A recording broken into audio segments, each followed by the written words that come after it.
Ago may buntag siyang tanan ko. So nada tay storytelling karong buntag go. So kabalo ang tanan ko nga Martes nas buntag ko. So dali ra kay mga panahon ko.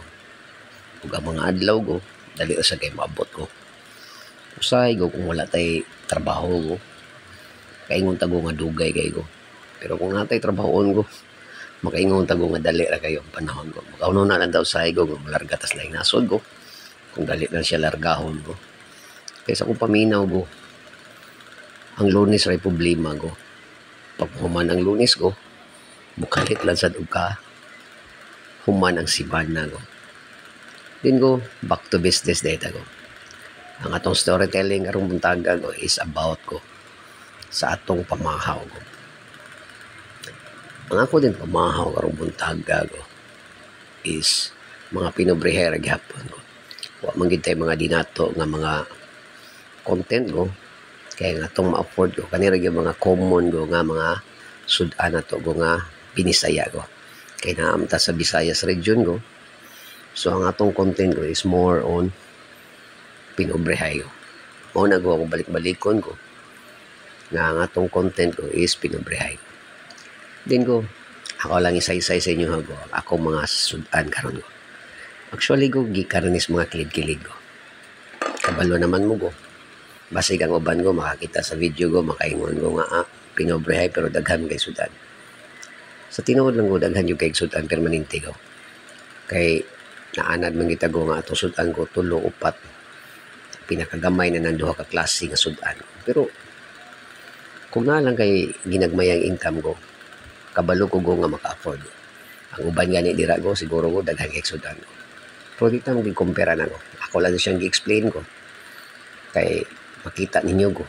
Bisag ako mismo ko usahay ko, ma-feel na ko ang insecure ko. Kay tungod sa kaabunda sa akong pagkaon permanente ko. Dito sa payag ko, wa masay mga bata ko. So ang sudan ko, kung masudan mga isas pamahaw ko, maabtan pag isas panihapon ko. Kay kasagaran ko, ang ako yung life routine ko sa akong kinabuhi. Labi na ko nga kusinero akong trabaho ko. So, murag malato na tas mga pagkaon. Then, once nga magluto ka ko, di na sa kaganahan mo kaon.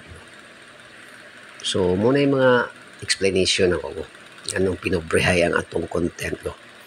So, go, ang amo day sudan karong buntaga ko is napalit mi og bagyo beans ko. So, simpura kayo, ang bagyo beans ko, pilar may kinabuhi ko, 20 pesos ko. Maura mo gina siya i-range karon ko sa gulay ko nga rakas kilid-kilid. Kana ganing 20 ko, maglisod na ganing palit ang mga tao na ko. So maka-explain ko na ko. Kaya nasa ko yung mga tindahan ko. Nga ang atong gulay ko is 20 pesos ko. Usahay ko na pa yung palit ko, pwede ra ba daw ko ng cheese ko. So inana kalisod ng panahon ko.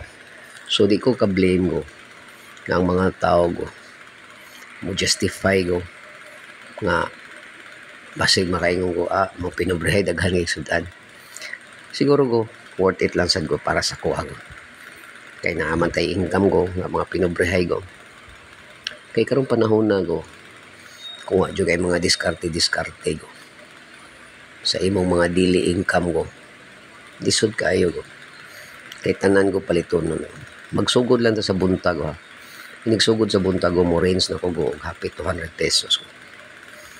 So, kana ko, pinobrehay na kaya siya. Pero ako, ma-realize na ko. Kaya ako go, bugoy-bugoy sa go, nakapuyo sa tago og mga squatters area ko. Di man tayo nga dato tago. Pero wa sa tayo nga naglisod tago. Mao na go, say go, ang atong content go, na naatay content ko nga, pobreng wa maglisod. Pero kung analysis mo ang storytelling o aning content na ko, is makarelate ka go.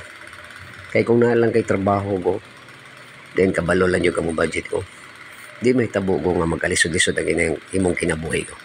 Then usapod ko, di lang kamusod o mga dinagkuay nga utang ko. Kabalo ko nga makaya sa dimo ko. Kung saan mo ko pagpadagan sa imong kinabuhi ko, nga smooth ang dating. Simple naman ko na ko, 1 plus 1 equals 11 ko.